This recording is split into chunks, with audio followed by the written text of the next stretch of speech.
Rachel here with Expert Interviews, and today I have the wonderful pleasure of talking with real estate agent Myra Williamson. Myra, thank you so much for joining us today. Great, Rachel. Thank you so much for having me. I am just super excited about all of this. Myra, let's just dive right on into things and tell me about how long you've been a licensed real estate agent for. I've been an agent over 7 years at this point. And tell me a little bit about your greater market area. I am basically all over the central Ohio area. Marysville, Marion, Delaware, Columbus, down in southern Columbus, northern Columbus, east. So yeah, greater Columbus area, central Ohio are my areas.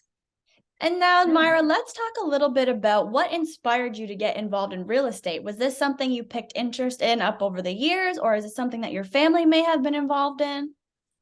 Yeah, and Rachel, that's a great question.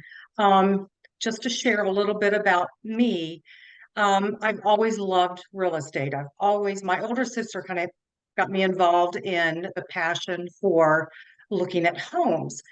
So early on, I was married at the time, and my husband then was not a fan of that career path. So several years later, we divorced, and guess what? I became a realtor. So was it the best decision for me? Absolutely. I just love it. Wish I had started this career path earlier on, but it definitely is the right move for me. And now, Myra, let's talk about you personally as a real estate agent. Tell me a little bit about the offers that you provide your clients that they simply just can't get anywhere else. Absolutely. Not only am I a full-time realtor, I am also a marketing specialist. So what I try to do and what I've been successful in doing is kind of matchmaking, finding the right buyer for the home that's on the market, and also finding the right home for that buyer. So the perfect match being the perfect buyer for an existing home, whether it's usually they're not even on the market. So I can find homes that are not on the market, that are not listed on the MLS, and marry the two of them together. So I have a fantastic marketing department. So we work very diligently to find the perfect home. There's a program called the Perfect Home Finder. So that really hones in on what the buyer is looking for and matching them up with the seller that is willing to sell their house. Not online, not on the market, but just finding that niche for them. And Myra, it's obviously very evident that your compelling and compassionate attitude and characteristics are why you are so successful as a real estate agent. But now, personally, tell me a little bit about why you love being a real estate agent. Well, number one, my previous employment journey has always been in HR. So in training and development. So I've been able to um, coordinate the education part. So the training and development in HR has really given me an opportunity to educate specifically first-time home buyers all the way to seasoned buyers and sellers. Communication is a huge component for me, and I'm very passionate about making sure that buyers and sellers know where they are in the process, that we keep in constant communication, and also what to expect for the next steps so that they can be prepared. I can let them know what's happening. And I just love real estate. I love the personal relationships. Most of my clients are extended family. So that is probably the one factor that keeps me motivated and involved is just personal relationships. Yeah. And after developing so many important, relationships and the gratification that comes with helping people achieve and finding their dream home, are there any charities or causes that you're a part of or donate to regularly? Oh, I love this question. Thank you for asking. I am very much involved with the Columbus Arthritis Foundation. they have so many events. The car show, the Jingle Bell Run, so many others. And yes, I participate in those. I'm very passionate about those. And one of the reasons is just making people aware that arthritis is a disease. It's debilitating, and it affects so many lives and families. So the other charity, and I do a lot of different events for charities and nonprofits, but one of the most rewarding for me, not only the Arthritis Foundation, but also there's a program called the Step Down, and they host an annual event every October, and it's for the homeless veterans. So it's downtown Columbus. We serve food. We give them bags of groceries, coats, toothpaste, um, soap. Just we also offer dental, legal services, jobs. So it is just an amazing event that most people really don't know about, but it does service the veterans and the homeless veterans. And I do come from a military family, so this is very near and dear to my heart. Yeah.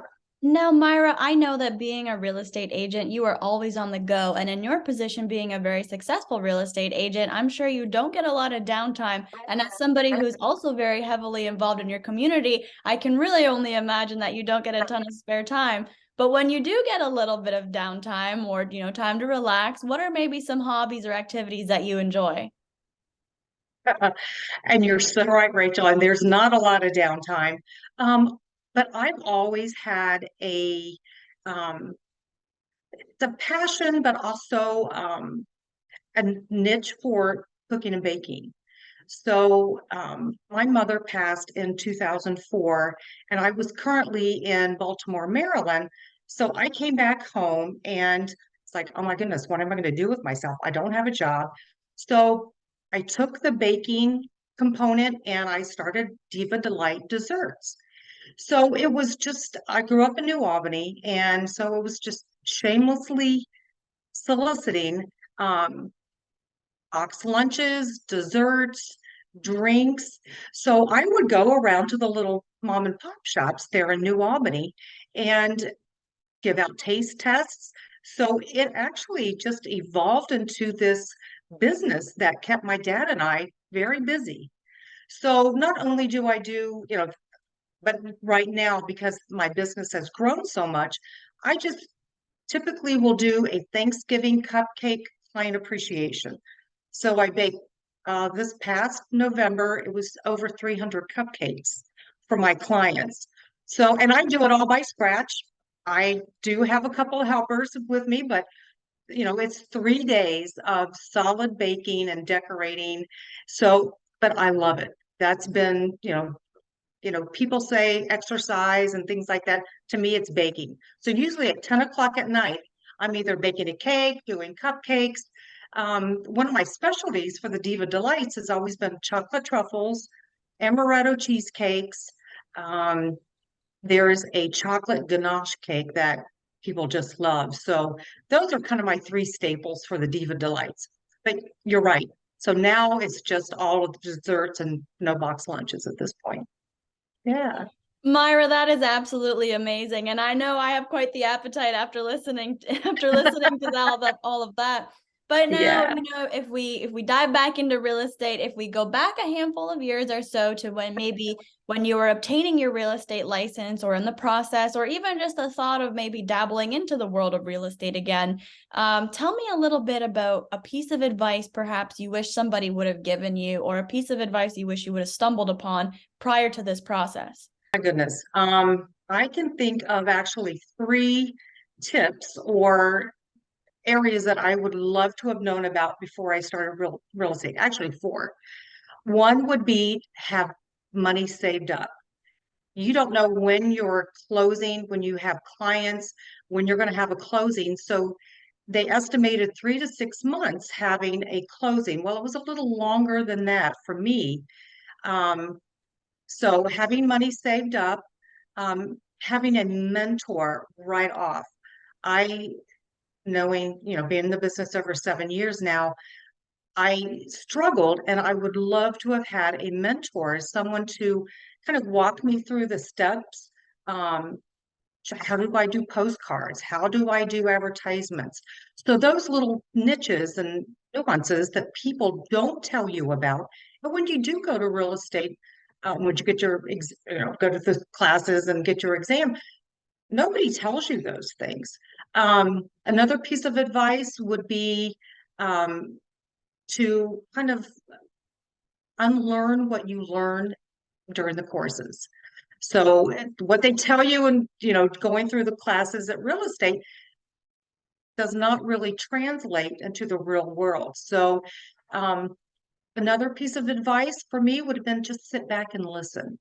Just shadow a realtor, maybe do a couple of open houses with another realtor, just so you can be privy to some of the nuances of the real estate world. Because you're busy. You just jump in and a lot of times you just react. So having a an understanding of what you're going to be doing and how busy you really are. It's not an 8 to 5 job. I mean, this is kind of 24/7. You just kind of have to turn it off, when you need to. But I mean, it's late nights, it's early mornings, it's weekends. So yeah, if you're looking for an 8 to 5 job, this is not it for you. Myra, going back on, how you say, always take in and unalways listen. It's been an absolute pleasure to get to listen to you and get to understand a little bit about why you've had the success as a real estate agent that you have had. So to close things out, tell me a little bit about why home buyers or sellers for that matter should choose you above all their other options. I love it. There are a variety of reasons. Number one, I had stated earlier, I love the relationships. I love being the matchmaker, going out and finding that perfect buyer, the most opportune buyer for the seller's house. I have, like I said, I have the marketing team. We have different tools, techniques, resources that really will hone in on someone that is going to be the ideal buyer for your property. Credit score, do they own a dog? Do you have a fenced-in yard? So that person is going to want a fenced-in yard.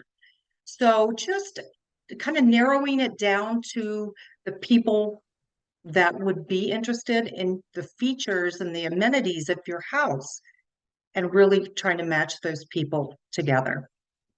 Well, Myra, I must say it has been an absolute pleasure getting to know you this afternoon and getting to speak with you and learn about why you are so successful as a real estate agent. So I thank you so much for joining us. Oh, thank you, Rachel. It's been a pleasure. Thank you.